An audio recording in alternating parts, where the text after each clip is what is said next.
Hi, my name is Con and this is a Cuppa with a Conversationalist, an entertaining, educational and informative program with a broad array of guests with unique perspectives and experiences. Good morning, Adelaide. My name is Con and I am the Conversationalist, and as always I have my latte in tow in gloomy Adelaide, and my next guest will rub that into me, I have no doubt.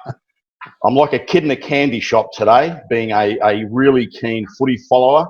My guest this morning is the great Stephen Copping, and for those of you that may or may not know, Stephen played 246 games for the mighty Tigers here in SA. He played 42 games for the Bombers in the Big V.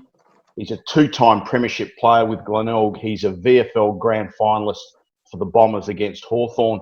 He's a five-time South Australian representative, and he's a Foss Williams medalist in 1982 for SA's narrow 12-point loss against the Big V. Good morning, Stephen. How are you? Yeah, very good, Con. I think you're showing your age there, Con, being able to remember all that stuff. Mate, the honest truth is I'm only 3 years younger than you are, but I also did a little bit of research. So yeah, right. I remembered a lot of the stuff, but some of the stuff I got to be honest with you, mate. I wasn't aware that you're a five-time SA representative, which is a massive honour, and indeed a Foss Williams medalist. Mate, when we spoke earlier in the week, when we were organising the segment here, you mentioned that you had seen a light and you'd moved up to the Gold Coast. Yeah. And I'm guessing you're going to tell me it's 22 degrees and sunny up there at the minute? No, this is God's country. Like, you just don't talk about the weather. Like, I've got my wardrobe, like you're in shorts 24/7, 365 days a year. Then I've got my Adelaide closet, like the jumpers and the coats and the... And I'll tell you what, mate, we're in need of it at the moment. It's bitter at the minute. It is really bitter. But, mate, firstly, what led to the move up to the Gold Coast from SA? Because you are a South Australian boy. You're originally from Lucendale. So what led to yeah, late in my footy career, I started to develop bronchial asthma. Never had it before in my life. And of course, living in the country, Lucendale, down in Kybe Bay, like that area. And I used to, like the break of the season in May, I'd go out the training and cold air would bring it on. And it'd be like a convulsive cough. And Jeez. I had it for the last 3 or 4 years of my footy career. And I'd be standing next to my opponent and it was uncontrollable. Like you get a tip in your throat and like you'd be dry reaching. And it got to a stage where I couldn't take a second breath, like I almost collapsed. And like even my opponent would say, "Mate, you all right? What's wrong with you?" And, they actually cared, did they? Yeah, it wasn't Port Adelaide, Yeah. Oh, let's not go there, mate. Yeah, let's not go there. So that was probably the main reason was for the climate. And since moving up here, obviously with the warmer weather, I haven't had a problem with it. So okay. So how long have you been up there, mate? Moved up in 2003. Okay. So you've been there a good 17 years. Yeah, almost a local. So yeah. Gee, almost a local. Yeah, good on you, mate. Let's go back to the early days. I feel like Mike Sheehan here, open mic. Mate, you're 17, 18, and you're from Lucendale, and you end up at the Bay. How did that all happen? Yeah, well, I went to boarding school in Adelaide for 7 years. But Neil Kerley, and I'm not sure who he came down with, but they came down to the farm, and Curls loves the country life. He sure does. I remember him. He helped out with the drafting of the sheep and all that sort of stuff, and I guess we talk about mentors, I guess, and so I always followed Curls, and. I think that's where just his persona and just at that stage of being over 17 and so I guess I just loved his and he was the first guy I sort of met and loved his attitude and just on life in general. So it all started from there. Just a really quick one out of curiosity. Back then, was there zoning? So were you in Lucendale? Were you partly were you Glenelg zoned? Yeah, we were. Okay. I was. Yeah, the southeast was the Glenelg zone, but Okay. I went to boarding school in Adelaide, St Peter's College, for 7 years. Right. From 19, I didn't increase the academic quality of the school, but you know, I always finished in that half of the class that made the top half possible. You know, so I was a good team player, Con. but I'm sure you made their footy results look a bucket load better, mate. Well, I'm sure about that. it was interesting because you know Yeah, they had prefects and sub yeah, prefects, and Saints was a very prestigious indeed. school, but they couldn't make me captain of the footy side unless I was a sub prefect. So, so, so by default they made me a sub prefect. So. That's hilarious, mate. Again, speaking of Neil Kerley, good old Knuckles. Yeah. Mate, your time at the Bay, particularly your first stint, Neil Kerley, John Nichols, Yeah. John Halbert. Yeah. I mean, John Nichols is. I was actually doing a little bit of research this morning. You know, he's supposedly the greatest Carlton player ever. Yeah. Yeah. Which is that's a big name. I guess I'm curious how he ended up, and I'd like to ask him one day how he ended up in South Australia coaching. But what were the differences between the coaching styles? I mean, Knuckles was a hard taskmaster. I mean, back in those days, there was a fair bit of biffo. Yeah, I think. I mean, you know, when John Nichols came to the club, I guess, you know, with Cornsey, he sort of made the move with Cornsey and me down the forward lines, like, you know, me sort of, you know, like there was like a duo, so to speak. I was sort of, you know, like Cornsey's right-hand man, so to speak. So that probably worked out well for the club, you know, that sort of tandem duo. But I totally did. I mean, yeah, I think, you know, great players don't necessarily make great coaches. And and I think, you know, perhaps John struggled a bit in that area, communication-wise and all that sort of stuff, but I always had a lot of respect for him. I mean, what a great player. You know, incredible, you know. So, but I mean, no one probably compared to Curls, you know, like in my mind, you know, it was, especially in that era, you know, it was the top four, Sturt, Nord, Glenelg, Port Adelaide. Yeah. And we had a great run there. You know, we probably should have won the 75 flag, and you know, but it was a great era. John H. Ellis at the club, and it was it was an incredible time to be at the Glenelg Footy Club. You know, and it's great to see they've come back in the last couple of years. Yeah, I was going to say, and I'll get onto it in a moment, but I as a supporter, and this was never any detriment to the club, but as a supporter, I always felt that until we beat Port Adelaide or a Norwood in a grand final, we actually hadn't legitimately won one. Totally agree. And that's no disrespect to North Adelaide, a great club, but that's how I felt. So last year for me was just like this weight lifted. So I'm not alone there, am I? No, you know, and you know, you sort of got the monkey off the back, you know, and you know, and I think, you know, a premiership side's got to have a third mongrel, 2/3 skill, and I think we went into a lot of grand finals with probably at 95% skill and no mongrel, and Port had the third mongrel. It wasn't until 75 when we got the Stringers, the Henwoods, the Salisburys, we had that good mix of mongrel, of intimidation, and those two premierships, they were a classic combination of mix of talent. And don't get me wrong, those people that had the mongrel had huge skills as well. I was going to say, yes, absolutely, you know, they did, absolutely. But they had that you know, Scotty Salisbury, and Alan Stringer, they put that fear in the opposition, and yet Port Adelaide had that over us for many years with Clifford and Granger, and you know, we won't go there, but may he rot in eternal purgatory. But anyway, I didn't say that out loud. Mate, your time at the Bay, you played with some absolute legitimate superstars, you know, and some of them who never played VFL or AFL footy. Peter Carey, Fred Phillis, Peter Marker, who I reckon was one of the silkiest, skilled players ever. Stephen Kernahan, Tony Hall, Tony McGuinness. Like, you played with some absolute legitimate stars and legends, not only of the SANFL but of the VFL as well. Yeah, no, I mean, when I first, you know, it was the Markers, the Phillises, the Colbys, the Voigts, the Millards, that era. So, I mean, they were just a great quality of players, Cornsey. And the next era was the Hodgmans, the Westons, the Jim Lahoos, and So that was the next era. And then the next era was the Kernans and McDermotts. So yeah, it was really 3 generations, and of course, the best of them all, Super. So yeah, no, it's just a great time to be involved with. And John H. Ellis ran that club for a decade or whatever. And it was just a great time to be around the club, and in SANFL footy, it was just a great era.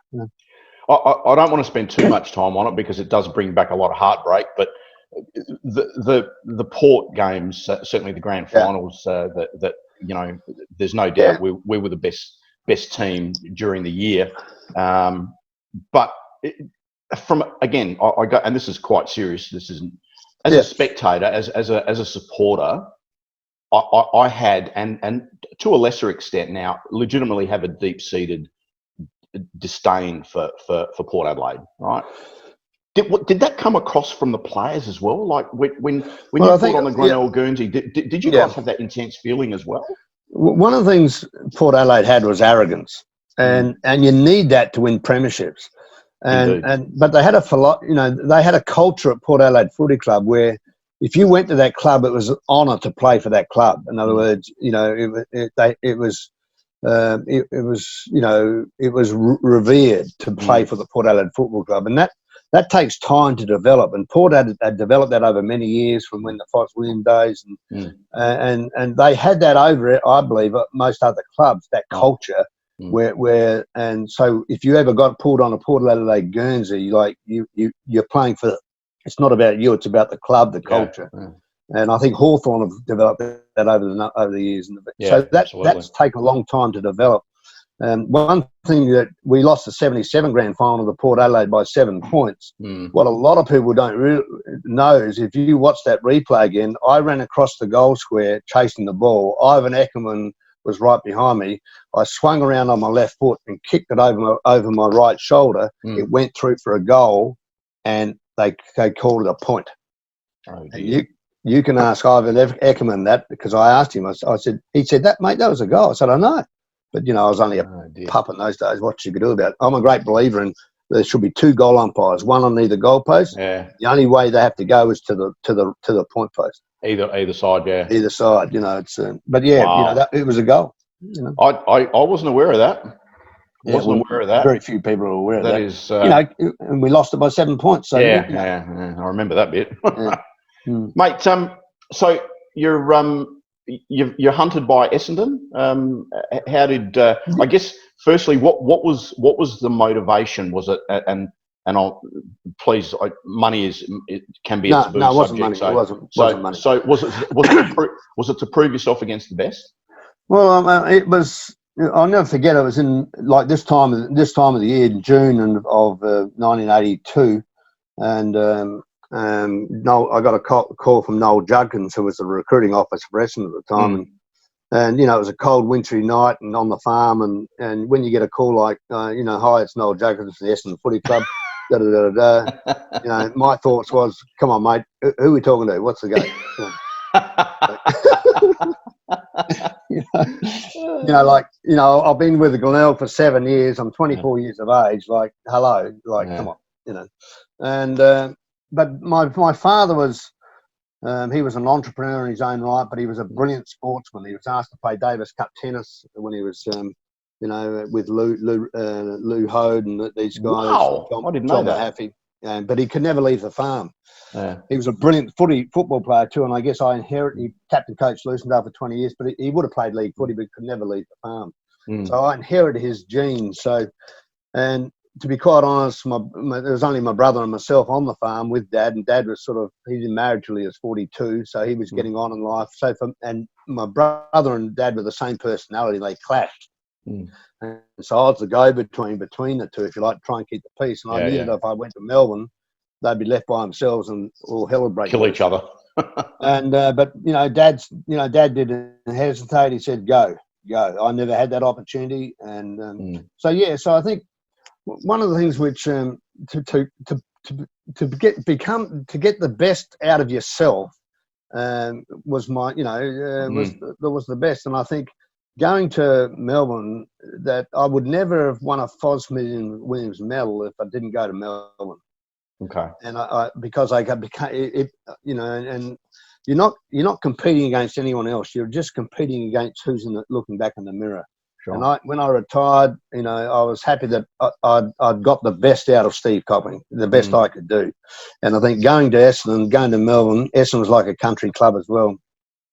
It got the best potential that Steve Copping had in his genes. And I'll never, so a lot of I always think about Michael Aish and Gary McIntosh, who would have been legends in the VFL, but I always wonder whether, I wonder if I ever thought, should I, shouldn't I, and I mean, they would have been legends. That at least I never have to think that way, because I know that I've gone to the top, I've done the best I could, and I could be at peace with that. So that was the main motivation. It wasn't the money. Mate, we talk about, in life in general, we talk about regret.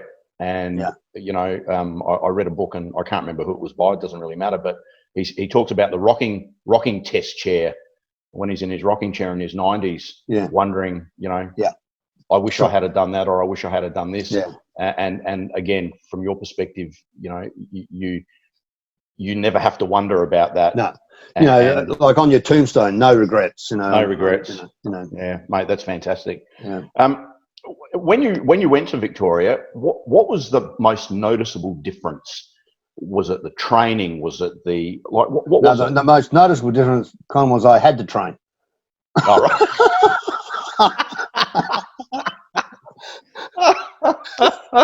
Like I can tell the story now, but I was only young, and when you're working on the farm, you're doing physical stuff. I was 20 minutes out of Lucendale, and to go there where the lighting was poor and a miserable June. I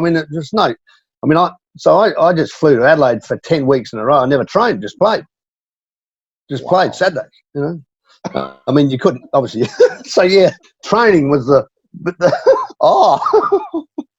Jeez. But no, in those days too, the Sheedy's training was like a commando. It's different today, but it was 4 nights a week, 3 hours at a time. It was just, the training was horrendous. And but Jeez. As far as speed goes, I think that you're born with that, and no matter how much training I did, I could never get any quicker than what I was. Yeah. Yeah, I guess it's fair to say you weren't known for your speed, but exactly. but I remember, and again, you're not overly tall. What are you, 5'11", 6 foot? Collingwood 6'4". Collingwood 6 foot. Yeah, that's what I say. 5'11", and don't forget the half. But you played really tall, if I'm not mistaken. I mean, I remember commentators making comments about you had telescopic arms. Yeah, I think that's that's just a myth. But I think the way I marked was probably, I didn't bend at the elbows; it was always straight, and maybe that was an extra couple of inches or whatever.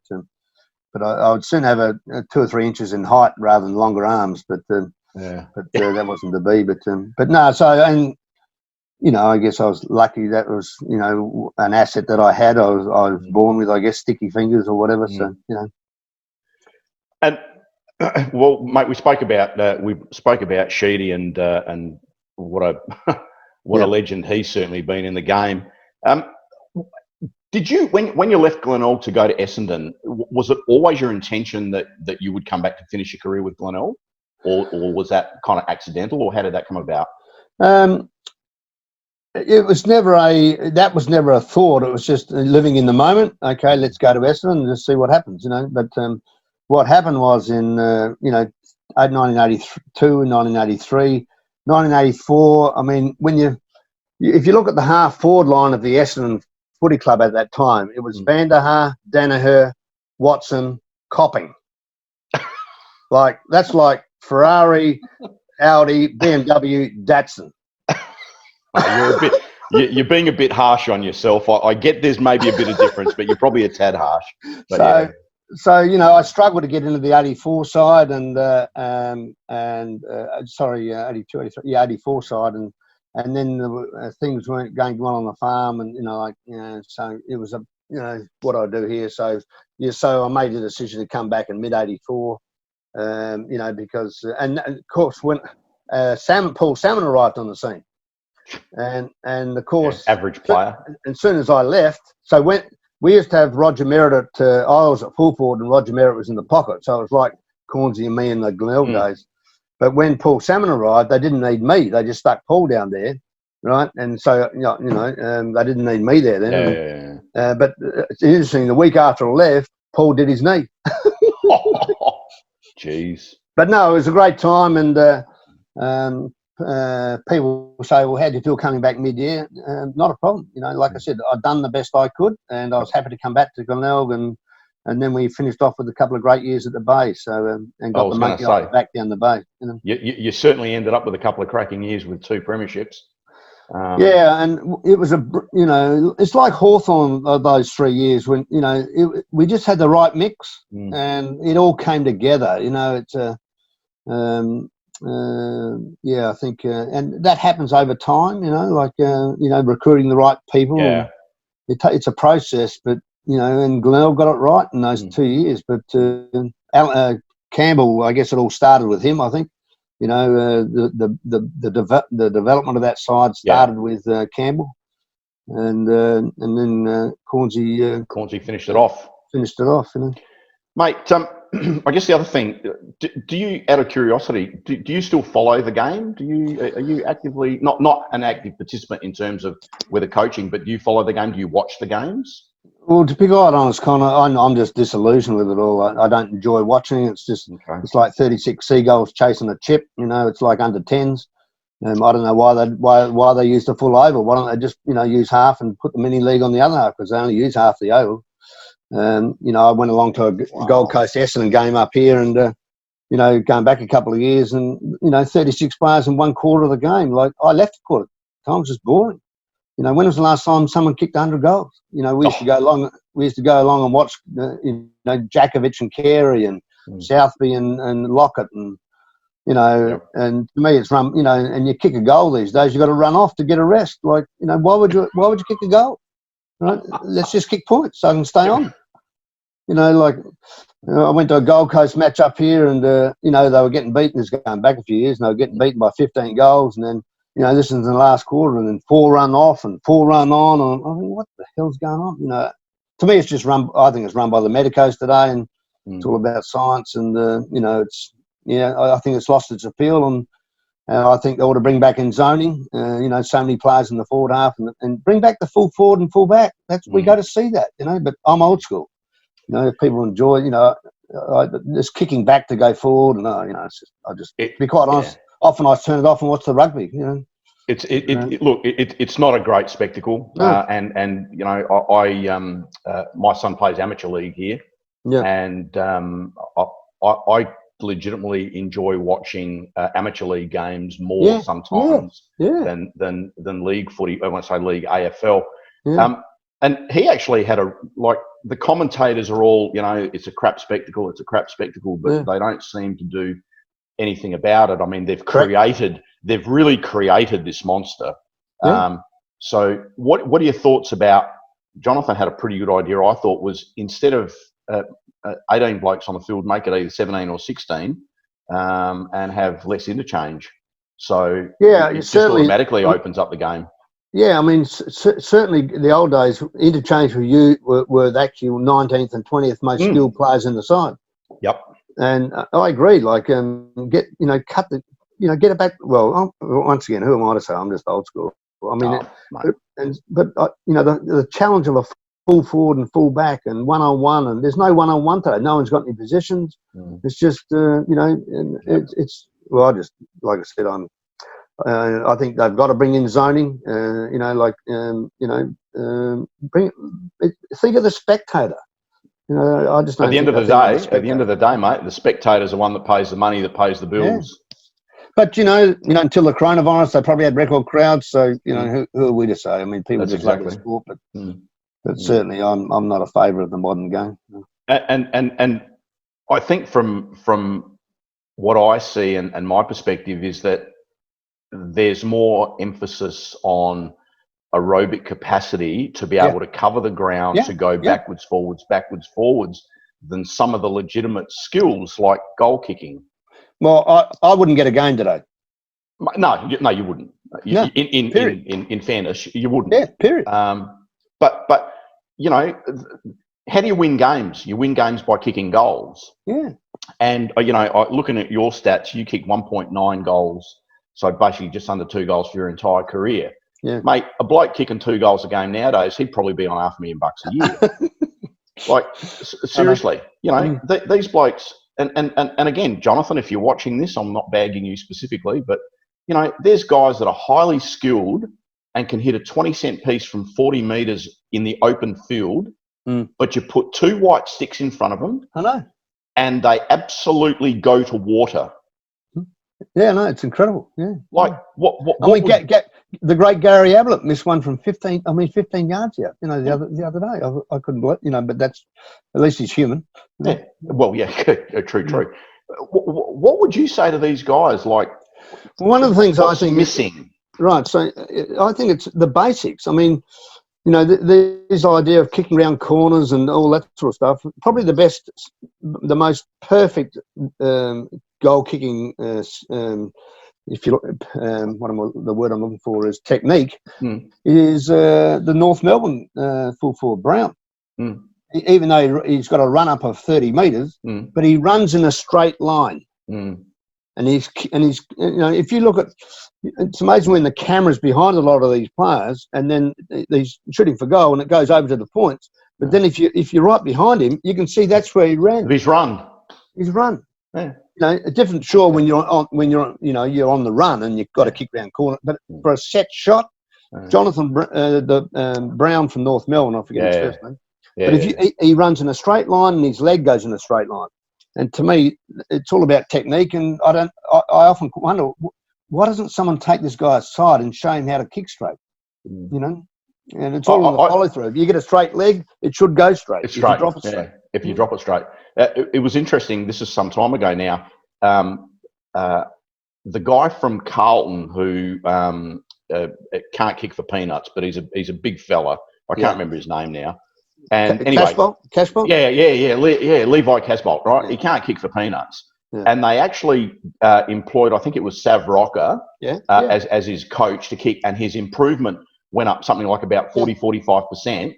Yeah. But then they got rid of Sav, and his goal kicking went down proportionally. So what does that tell you? Exactly. I mean, you know, Tom Hafey, you know, he was a very simple coach. You know, either we got the ball or they got the ball. You know, like let's get the odds in our favour.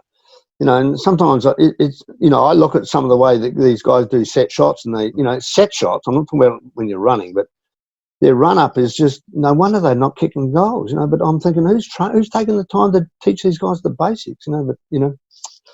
Absolutely. And poor old Joe Danaher, he's, you put him in front of the sticks, and unless he's kicking around a corner, like 25 metres out, and he kicks it around the corner instead of running straight.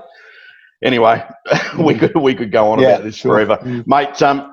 Look, I guess the other thing I want to talk about is, like, where is Steve Copping now? What's Steve Copping? What came about after footy? Are you still involved with the farm, or where? No, the farm was sold in 1985 when I was 29, and it was a family property, beautiful property down there in Lucendale, South Australia, and that, you know, it's 3,500 acres. And wow. And so I'd spent the first 29 years on that. And so when that was farm, I guess when you've worked for yourself all your life, it's hard to go back and work for someone else. So then I got involved in a couple of traditional businesses in Narracourt. And then I was put onto a concept called network marketing in 1988. And on the farm, we're always on the end of the food chain. We couldn't pass any costs on. You know, we just had to cop it. And so when I saw that distribution model of network marketing, I saw a way where the farmer could come into the middle and become the middle person and the consumer at the same time. And so I got involved in that industry purely because of the distribution model, and I saw that as the future of the way goods and services will move through society. It just made so much sense, reducing the number of people in the middle of that distribution channel. So yes, I did that for. I've been doing that basically ever since. But today we're driving a breakthrough cellular health technology into the market. Some are comparing it to the discovery of penicillin and DNA, such as their original goal was to put it through the pharmaceutical world, but they wanted to buy it only to shut it down. So the only way it's been taken to market now is by word of mouth. So I like being David in a David and Goliath fight, and so we're driving that around the world, and having a tremendous influence on a lot of people who the doctors have given up on. So and no one knows about it. So I've actually spoken to the AFL on it, and this will be in every AFL, SANFL medical room within 5 years, because it's not a drug. It's not a drug. It's not an antioxidant. Our body actually produces these molecules, and we've already got Olympic gold medalists using it, and they've been using it for 10 years. And so we're really pioneering it, I guess. But the key is just finding people that see what we see. And I've spoken to a lot of the SANFL clubs, even Glenelg, but it falls on deaf ears because they've never heard of it, but they will in time. But it will come up through the members. A lot of the members are taking it now. I mean, I'll never go off it myself because it's a breakthrough in cellular health. So that's my focus at the moment, driving that to market. And certainly, if you're coming up against the pharmaceutical companies, mate, that is indeed David and Goliath, because they are. Well, the good thing about this is, there's no one else in this space. There's no other product in the world that contains these molecules. 10-year-old company, 170 million turnover last year, and will be $1 billion company. Then they expect it to be in 5 years. So the horse is bolted, and so we're just looking for, I guess, people that are well connected around the world, entrepreneurs, visionaries, and to give us a hand to drive it to market. So no, it's pretty exciting, and it's great to be able to make a buck, help people change their lives. So, mate, making a buck is pretty important nowadays, as it's always been. It's not about the money; it's about what the money does for you, and in terms what it can do, not only to help you, but to help your family and help your loved ones. So it's not about that, mate. I've had an absolute blast. Seriously, I'm like a kid in a candy shop. I know you're a busy man. I could talk to you for 4 days. But I know you got bigger fish to fry. Steve, it's been an absolute pleasure, mate. I've had an absolute thanks, ball. And mate, I wish you all the best with your venture. Enjoy that Gold Coast sunshine, because I'll tell you what, mate, it's still bucketing rain down here in Adelaide. Mate, again, thank you very much. Ladies and gentlemen, it's been an absolute pleasure and honour speaking to the great Steve Copping. My name is Con. I am the Conversationalist, and until next time, bye for now. Thanks, Con. Thanks for listening. I hope you've enjoyed this episode of A Cuppa with a Conversationalist. To join in next time, follow or subscribe, and for more information about my coaching and workshops, visit my website at www.conkutsikas.com.